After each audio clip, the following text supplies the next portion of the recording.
Class 10th chemistry से एक most important अंतर लेकर के आए हैं जो बोर्ड परीक्षा में पूछा जा सकता है। अंतर है उपचयन और अपचयन में अंतर, अर्थात differences between oxidation and reduction.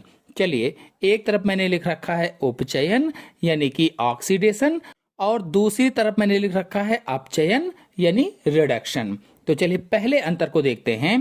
पहला अंतर है उपचयन में ऑक्सीजन का संयोग होता है, मतलब वह प्रक्रिया जिसमें ऑक्सीजन ग्रहण की जाती है उपचयन कहलाती है। यानी अभिक्रिया के समय किसी पदार्थ में ऑक्सीजन की वृद्धि होने को ही उपचयन कहा जाता है। कहने का मतलब ये है कि किसी पदार्थ में ऑक्सीजन का योग उपचयन कहलाता है। या इसको ऐसे भी हम कह सकते हैं कि अभिक्रिया के समय जब किसी पदार्थ में ऑक्सीजन की वृद्धि होती है, वृद्धि, तो उसे ही उपचयन कहा जाता है। जैसे Na+O2 is equal to Na2O, मतलब सोडियम से ऑक्सीजन जुड़ करके संयोग करके सोडियम ऑक्साइड बना रही है। अब अगर अपचयन को देखा जाए तो अपचयन में ऑक्सीजन पृथक होती है, मतलब किसी पदार्थ में ऑक्सीजन के ह्रास को अपचयन कहा जाता है। अथवा हम यह भी कह सकते हैं कि किसी पदार्थ में ऑक्सीजन का निष्कासन ही अपचयन कहलाता है। जैसे पोटेशियम क्लोरेट से ऑक्सीजन का पृथक होना या ऑक्सीजन का निष्कासन होना। चलिए दूसरे अंतर पर आते हैं।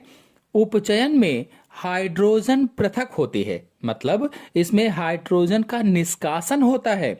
अथवा उपचयन वह प्रक्रिया है जिसमें हाइड्रोजन का त्याग होता है, जबकि अपचयन में हाइड्रोजन का संयोग होता है, मतलब किसी पदार्थ में हाइड्रोजन का योग उपचयन कहलाता है। हाइड्रोजन का योग ही उपचयन कहलाता है। चलिए अगले अंतर पर आते हैं। अगला अंतर है उपचयन में है इसमें वैद्युत धनात्मक अवयव की संयोजकता बढ़ती है। जो उपचयन है इसमें वैद्युत धनात्मक अवयवों की संयोजकता बढ़ती है, जबकि अपचयन में वैद्युत धनात्मक अवयव की संयोजकता घटती है। अगला अंतर है इसमें वैद्युत धनात्मक अवयव का अनुपात घटता है। जो उपचयन होता है इसमें वैद्युत धनात्मक अवयव का अनुपात घटता है, जबकि जो अपचयन है इसमें वैद्युत धनात्मक अवयव का अनुपात बढ़ता है। फिर अगला पॉइंट है उपचयन में वैद्युत ऋणात्मक अवयव का अनुपात बढ़ता है, जबकि अपचयन में वैद्युत ऋणात्मक अवयव का अनुपात घटता है। तो इस तरह से 5 अंतर मैंने समझाए और पहले 2 मोस्ट इंपॉर्टेंट थे जो समझाए। आशा है आपको अच्छी तरह समझ में आए होंगे।